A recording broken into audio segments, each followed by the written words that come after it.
In this week's parsha, we learn about the very important mitzvah of mezuzah. This is the second time in the Torah, the first time being last week in the paragraph of Shema, where we are commanded to write the Shema paragraph, and the paragraph following it, which is read in this week's parsha, the paragraph of V'hoya im Shemaya, onto a scroll and to put it on our doorpost. Interestingly enough, in this week's parsha, we add a slight detail that was not mentioned last week. After saying the commandment to put on the mezuzah, the Torah adds that you should do this leman yirbu yemeichem v'yemei b'neichem, in order to lengthen your lives and the lives of your children. The first person to write Jewish law in an organized fashion, the Tur, writes of an additional blessing that comes through the mitzvah of mezuzah, that it will bring protection for the home, protecting your room, not just from spiritual damages, but from physical ones as well. Clearly, by keeping this mitzvah of mezuzah, great things are to come. But this brings us to a very complex, general question on how you are supposed to fulfill a mitzvah to begin with. Should you do a mitzvah, a commandment of Hashem, for the reward?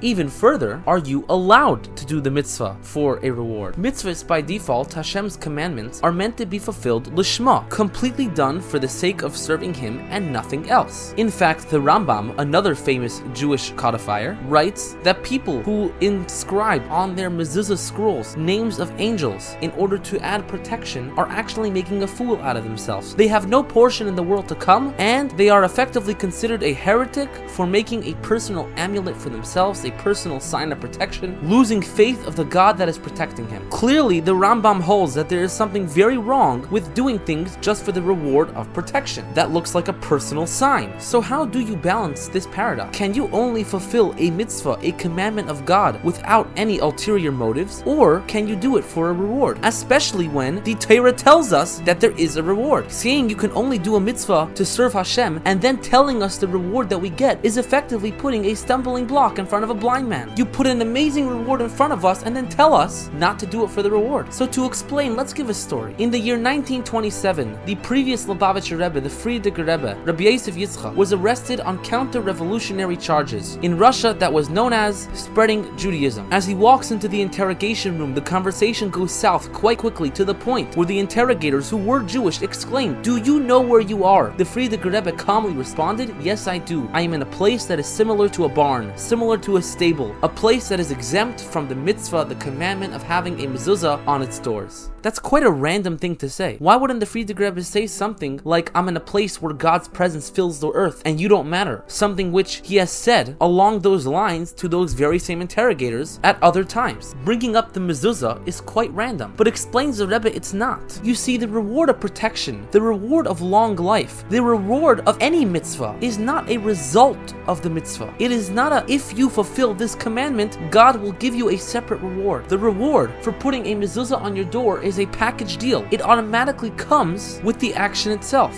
The reward is inherently connected to the initial action. It's not a separate reward. It's a direct consequence and reaction from your action of doing God's commandment. What the Frierdiker Rebbe was doing is bringing that holy reaction into the room. The protection of a mezuzah does not just come from putting it on your door. It comes from properly fulfilling the laws when you don't have to put it on your door. So when the Frierdiker Rebbe said, "This place doesn't need a mezuzah," he effectively brought the mezuzah's protection into the interrogation room, as he fulfilled the law of not putting on a mezuzah that does not require it. And this can answer our question. The Rambam was upset about people who wrote the names of angels on their scrolls. Why? Because you were losing sight of the original goal. But as long as you don't lose sight of that goal, and you realize that I'm doing a mitzvah to make Hashem happy, and with that, as part of a package deal, I'm getting a reward, that is perfectly fine. At worst, it is considered mitoich sheloi lishma balishma, that by fulfilling the commandments like that, you will ultimately come to the true fulfillment, and you only have in your mind the connection to Hashem.